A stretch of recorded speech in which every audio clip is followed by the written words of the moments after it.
Të dashur shqiptar, a keni dëgjuar për kalan e ripsit? Çfarë është kala e ripsit?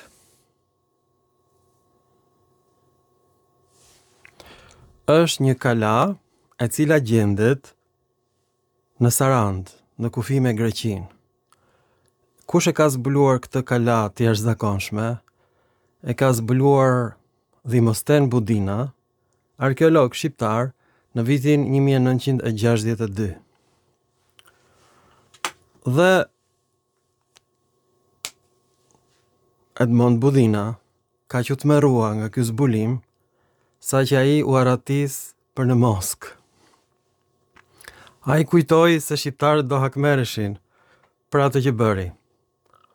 Jo vetëm që shqiptarët janë hakmar, por Dhimosten Budina është figura më e shquar e Shqipërisë, është i nderuar edhe sot e kësaj dite.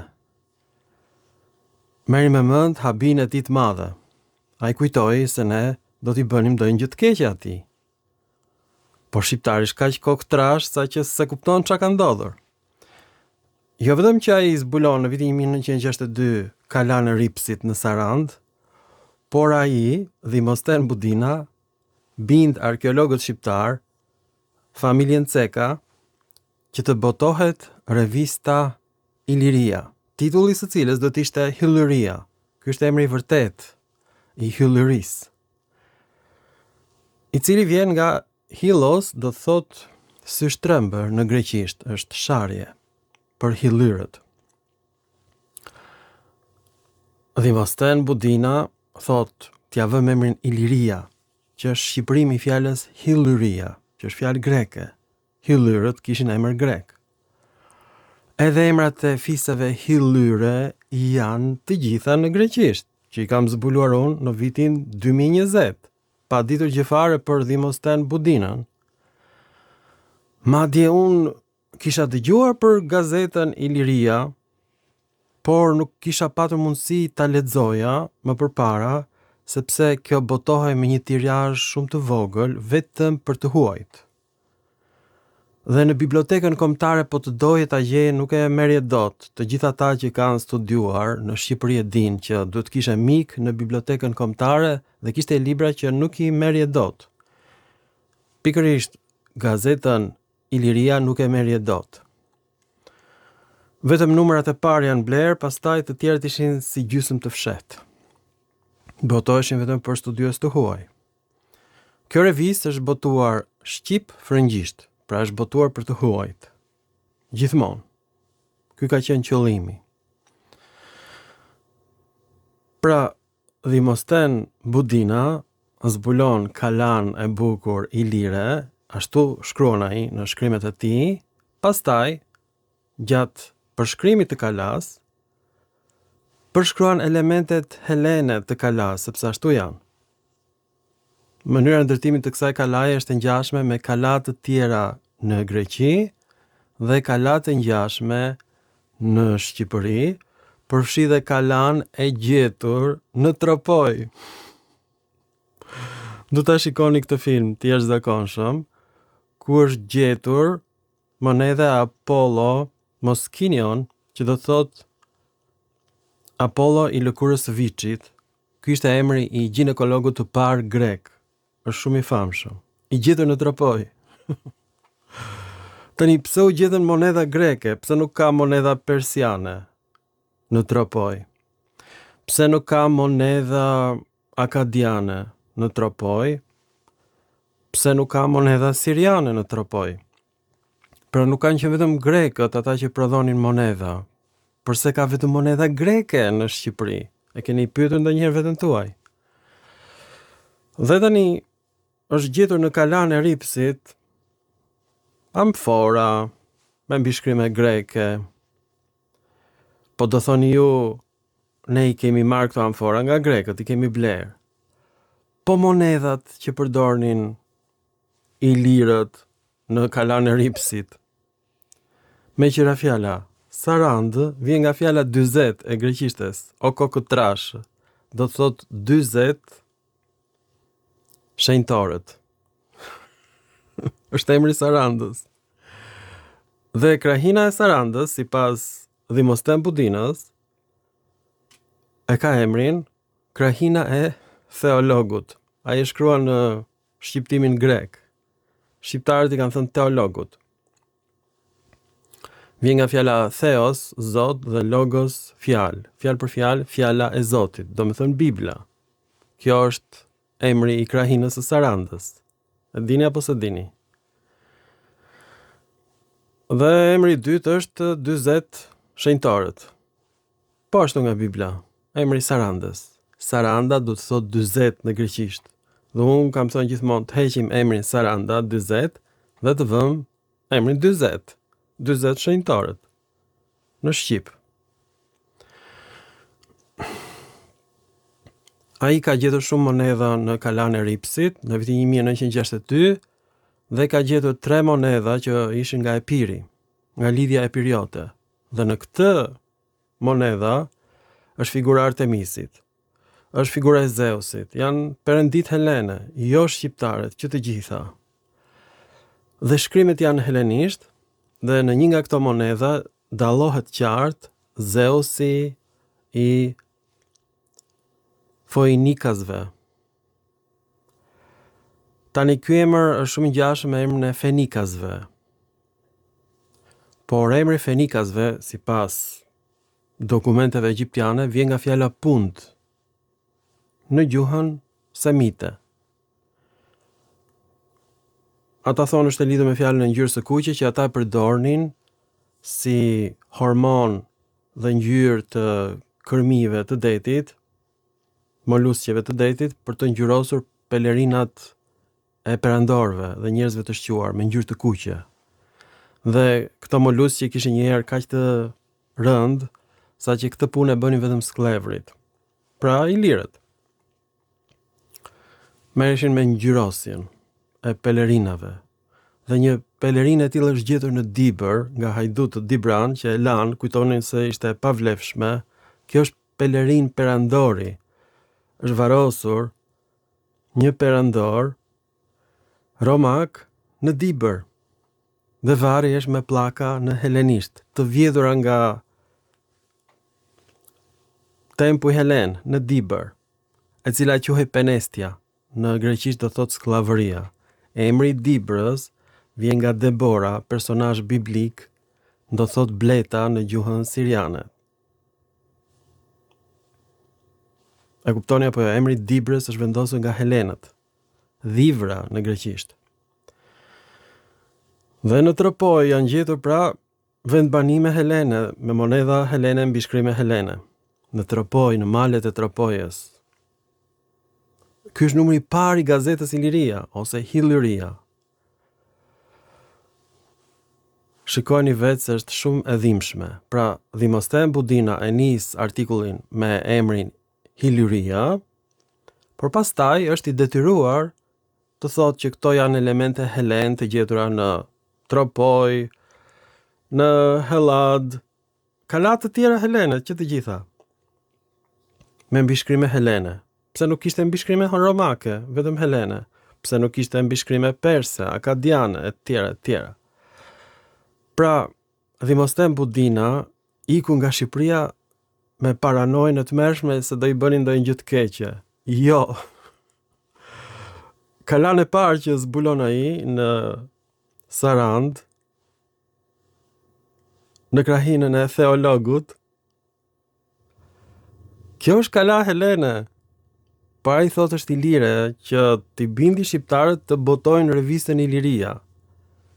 Është pikërisht ky moment kur akademitë perëndimore nuk e përmendin më emrin shqiptaro ilir. Heqin dorë. Dhe ky është viti, pastaj një vit më vonë, Kongresi drejt shkrimit. Të dashur shqiptar. Hiqet emri Iliria. Nuk përdoret më. Autorët e Akademisë Austriake në këtë moment, në botimin e revistës Iliria, heqin dorë nga ideja që shqiptarët janë i lirë. nuk e përmendin më. Harojni fjalën pellazg, që është Lugina Pelasgiotis në Thesali s'ka lidhje fare me Shqipërinë.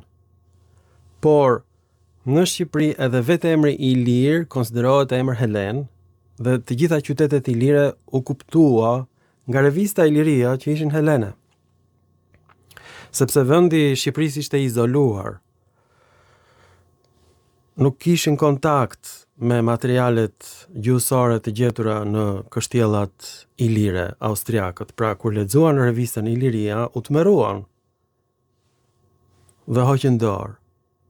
Po ashtu dhe fjalori gjuhëve indo-europiane u ndërpre. Është ribotuar më vonë në formë digjitale në internet nga unë. Por austriakët e braktisën projektin Ilir me revistën Iliria me artikullin e Dimosthenë Budinës Kalaja Ripsit.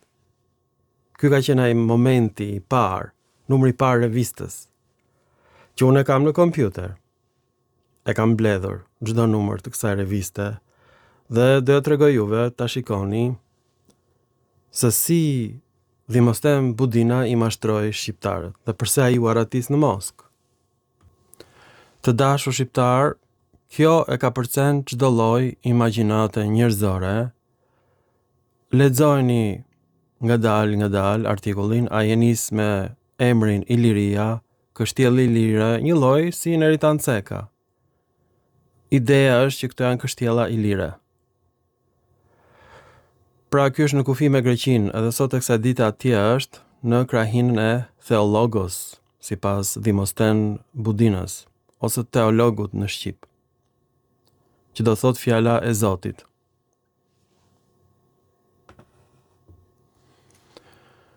Këto është planimetria e kalas së Ripsit në formë drejtkëndshi.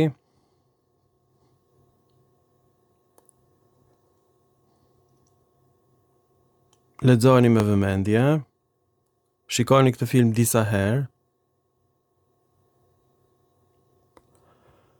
dhe ai dal nga dal vendos ta braktisi fjalën Iliria dhe Ilirët. Shikoni me vëmendje. Dhe fillon të përmendi elemente të arkitekturës helene, sepse kjo është e vërteta. Si janë bërë muret rrethuese, çfarë moshe kanë, me sa shtresa është qyteti. Pra qyteti është ndërtuar me gur ciklopik, do me thënë, me një frymthell. Mund të ketë një moshë 10.000 vjeçare. Pastaj, pjesa tjetër e qytetit, shtresa e sipërme, është ndërtuar me gur më të vegjël, dhe kjo është tendenca e të gjithë kështjellave në Shqipëri.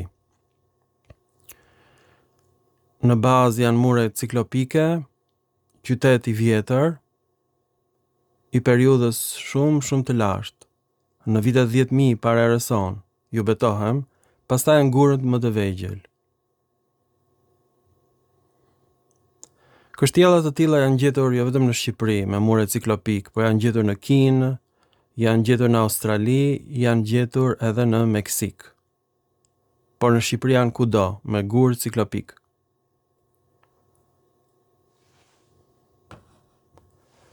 Lexojeni artikullin, pra duhet ta shikoni filmin disa herë në telefon.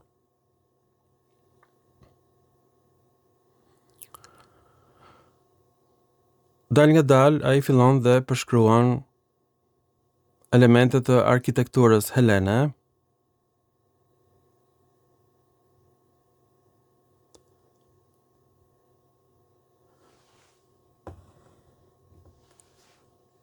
Po ti jesh një shqiptar i zgjuar e kupton që kemi të bëjmë me një kështjellë helene dhe shqiptarët ose nuk kishin lindur akoma. E shikoni, janë muret ciklopike në bazë, me moshë 10.000 vjeçare, mure gjigande që nuk mund t'i ngrinte dot njeriu këta gur. Dhe pastaj pjesa sipërme është pjesë e pastër greke, sipas Dimosthenë Budinës. Dhe është e vërtet, nuk gënjen, ai thotë të vërtetën. Ai thjesht përdor fjalën ilir dhe jo grek. Por pastaj e braktis fjalën ilir, shikoni me vëmendje artikullin, dhe fillon dhe përdor termin Helen. Pra Helen dhe grek është e njëjta gjë. Helenët janë grekët e lashtë. Pra nuk janë shqiptarët. Pra kjo është kështjell helene greke. Ilirët janë grek.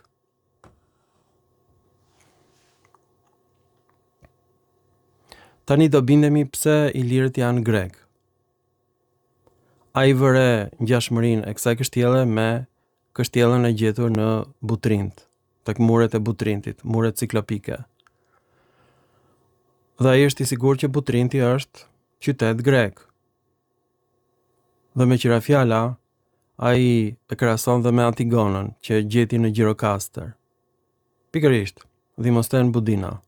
Prandaj u aratis në Moskë se kujtoi se do i bënim në gjë të keqe. Po ashtu ai zbuloi qytetin e Dimalit, Dhimosten Budina, dhe jo Eritan Ceka. Dhe zbuloi atje pllaka me mbishkrime helene, dialektin dorik.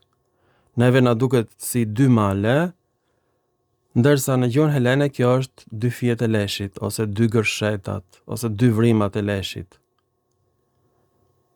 Pra nuk është zgjedhur kuptimi fjalës dimale, por Antigoni ka kuptimin pranë familjes, ose përkundrejt familjes. Është titulli i tragjedisë së Eskilit. Është emri i Gjirokastrës. Pra ai gjithmonë thotë është Iliria e Jugut, nuk thotë Greqia, por pastaj tregon gjetjet dhe thotë që gjetjet janë helene. Lexoni me kujdes.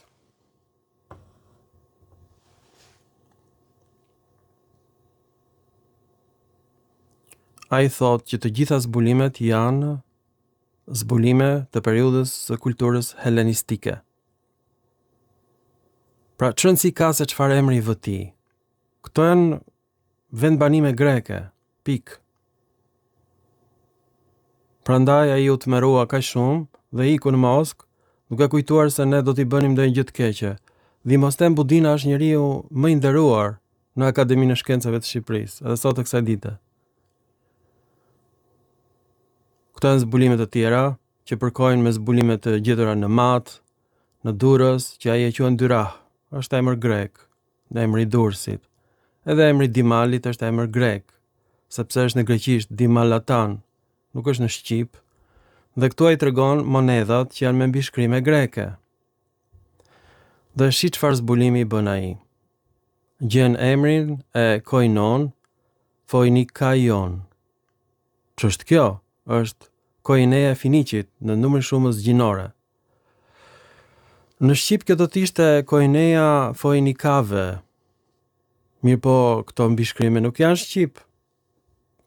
Këto qytete nuk janë shqiptare, janë greke, por janë pronë në Shqipërisë, kjo s'diskutohet. Unë jam patrioti më i madh. Unë them t'i heqim të gjitha emrat grek. Unë. Këtë kam thënë dhe them. Por këta janë emra grek. Dhe çdo të thot Foiniki ose Finiqi, e kam zbuluar unë dhe grekët nuk e din, është gjetur në një dialekt të panjohur helen dhe do të thot si vrasës, fjalë për fjalë. Foinos do thot vrasës në greqisht, të dashur shqiptar. Pra është një sharje. Është interpretimi i emrit të fenikasve, që në gjuhën egjiptiane është Punt, emri fenikasve, ata që merren me ngjyrën e kuqe të moluskëve. Kjo ka kuptimin e ngjyrë e kuqe në greqisht, emri fenikasve, ka dhe kuptimin e vrasësit, ka dhe emrin e kuptimit të ngjyrës së gjakut. Tash e kuptuat apo jo? Që monedhat janë greke, edhe mbishkrimet në kala janë greke, që të gjitha. Pra është kala greke, nuk është kala shqiptar, dhe ilirët ishin grek. Ai përdor termin ilir dhe helen i këmben. Dhimosten Budina ishte shumë i zgjuar. Pra sot, krejt rastësisht zbuluam një koine tjetër, helene në Finiq. Sot është fshat në Sarand. Do të hequr ky emër. Ka kuptimin Koinea e vrasësve. në greqisht, në një dialekt grek që ne nuk e njohim, nuk e dim. Është në numër shumës gjinore. Zbulimi im. Nuk e ka zbuluar Demosthenes Budino, nuk e ka shpjeguar, po ja u them unë sot. Është koineja e vrasësve, në një dialekt grek, dorik, të dashur shqiptar. Ua.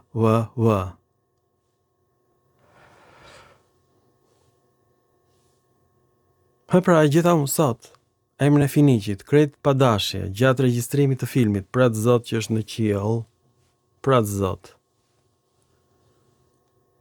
Foinos do thot vrasës në greqisht, sepse unë kam filluar të mësoj greqisht.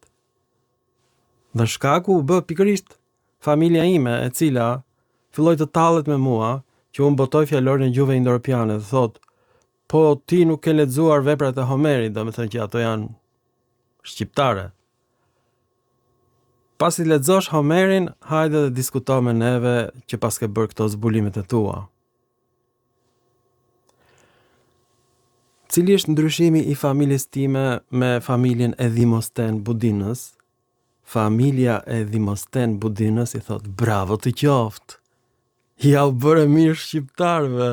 Tani ik në Moskë, se mund të bëjnë ndonjë gjë të keqe ata, se janë në Drilon. Pra, familja u kujdes për Demosthenes Budinën gjatë gjithë jetës së tij, familja e tij shqipfolse, por që janë në fakt shqiptar të helenizuar.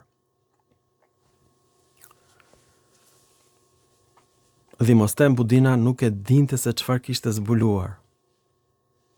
Koinon e Finiqit, të fshatit të Finiqit, është koino greke, por që ne i themi Ilire.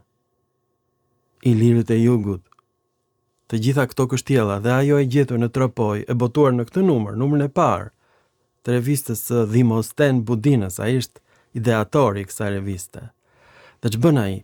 Të gjitha zbulimet e tij ja jep në Ritan Cekës. Kështu ka bërë doktoraturën në Ritan Ceka që s'di asnjë fjalë greqisht. Edhe sot e kësaj dite. Ky është turpi i botës.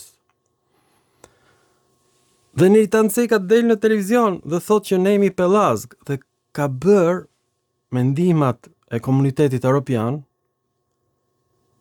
ka bërë historinë e re të Shqipërisë dhe ne na quajmë pellazg. Ky i çmendur në Ritan Ceka.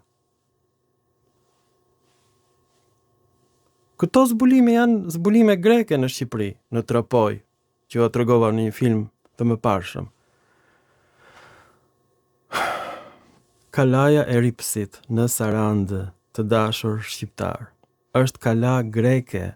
Demosthenes Budina në fillim thot është Ilire, por pastaj kur e shpjegon thot që është greke, Helene. Tani qa do bëni ju? Unë them t'i heqim të gjitha emrat grek dhe t'i hedhim të gjithë gurët në Akademinë e Shkencave, t'i hedhim në lumë, t'i hedhim në det, nuk janë shqiptare. Rrezikojnë Shqipërinë. Në bodrumet e Akademisë së Shkencave ekziston porta e ferrit. Po u hapën këto porta, do shikohet që Shqipëria ka qenë tokë helene, Kosova gjithashtu, Dalmacia, Kroacia, Serbia, Maqedonia ka qenë vendbanim helen. Dhe Hungaria. Gjithë gadishulli lirik ka qenë me helen. Këta janë qytete greke. Përse do thoni ju? Nuk mund të ndërtosh qytete pa arkitekturë. Nuk e bën dot. Pa matematik, pa shkrim, një analfabet që është shqiptari dhe sot e kësaj dite, që shikon Big Brother dhe femra të përdala në televizor, është ignorant dhe nuk e di që Akademia e Shkencave të Shqipërisë është porta e ferrit.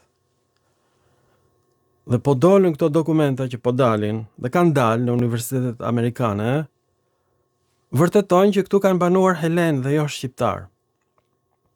Që ilirët janë helen, ose sklevër të helenëve. Ja, këtë po ju sjell unë tani. Ky është Demosthenes Budina, i tmerruar se çfarë do t'i bënin, ikën nga Shqipëria. Asgjë do t'i bënin. Shqiptarët ase vën ujë në zjarr për vepra shkencore. Janë ignorant, janë drilon. Thonë që janë shqiptare, këto janë greke që të gjitha, kuptoni apo jo? Dhe unë dua që ju të revoltoheni.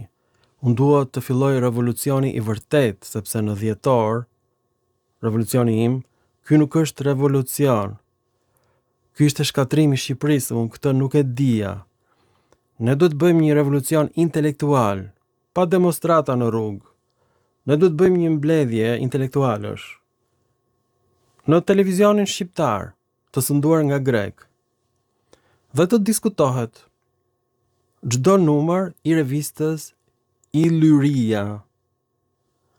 Këto numra janë falas tek Akademia Franceze, jo tek Akademia e Shkencave të Shqipërisë. Atje do t'i gjeni falas. I kam mbledhur për ju Akademia Franceze dhe janë shqip-frëngjisht artikujt. Kërkojnë në internet se do i gjeni. Pra, kalaja e Ripsit është kala greke. Kalaja gjetur në Tropoj është kala greke. Nuk kishte lindur gjuha shqipe akoma, sepse gjuha shqipe e merr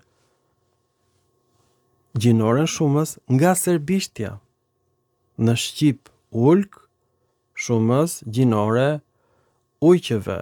Në serbisht vuk, i thon ujkut, dhe në gjinore është vukova në shumës, një lloj si në shqip. Serbishtja dhe shqipja kanë të njëjtën gjinore shumës. Pra, asnjë nga koinet ilire që ishin në gjinore shumës, zbulimi im, asnjëri prej tyre nuk është shqiptar. Dhe nuk ka nevojë të bësh gërgimime arkeologjike. Mjafton që të kuptosh që gjuha shqipe është e ngjashme me gjuhën serbe. E kuptoni apo jo? Nuk mund të jenë këto qytete shqiptare. Gjuha shqipe është gjuhë indo-europiane, por e ngjashme me gjuhët slave. E kuptoni apo jo? Pra këto qytete që të gjitha janë greke, edhe në Tropoj, është qytet grek, jo shqiptar. Mirupafshim në filma të tjerë shkencor. Dhe e shkruajta vetë kalaja Ripsit në Ball, sepse familja ime nuk e besonte që unë isha kaq i zoti sa të shkruaja në ballin tim kalan e Ripsit. Kaq pak besojnë ata tek unë, që unë nuk arrit dot të shkruaj emrin e kalas së Ripsit në Ball. E bëj me si mbyllur sepse është balli im. Mirupafshim, të dashur shqiptar, të dashur drilonas.